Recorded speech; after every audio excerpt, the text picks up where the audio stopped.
Circadian Fright Chronicles by J. Maxon. Mental hospital.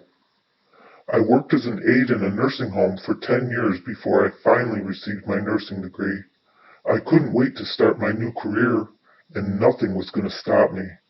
I got hired at a state mental hospital. Unfortunately, I had to start out on the night shift. It was my first night passing medication on a ward of 20 patients. I gave them an 8 p.m. dose, and the rest of the night I was just supposed to sit at the nurse's station. Other than hourly bed checks, I would have an easy night. Around 3 a.m. my eyelids got really heavy and I started to nod off. I didn't want to get caught sleeping on my first night, so I decided to make my rounds. I peeked in their rooms. Everyone was in bed and sleeping. As I made my way back to the nurse's station, I began to hear a manic screaming coming from the room at the end of the hall. I went back to check on the patient. He was in bed. He looked asleep, but I had to be sure, so I flicked the light on. Sure enough, he was out like a light. He didn't even flinch from the bright light. I figured his medicine must be giving him nightmares. Shortly after I left his room, he began to scream again. The rest of the night was much of the same.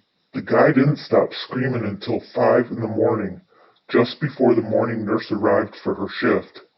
She noticed my bloodshot eyes and my nervous demeanor and asked me what was wrong. I told her about the screaming from the patient at the end of the hall. She didn't say a word and just decided to walk me down there. She had to show me something. She went into his room and put him in his wheelchair. He seemed incoherent and almost comatose. She said there was no way he was screaming. With all the medication he takes, he might as well have had a lobotomy. I agreed. She said I must have heard Angry Jim. Angry Jim?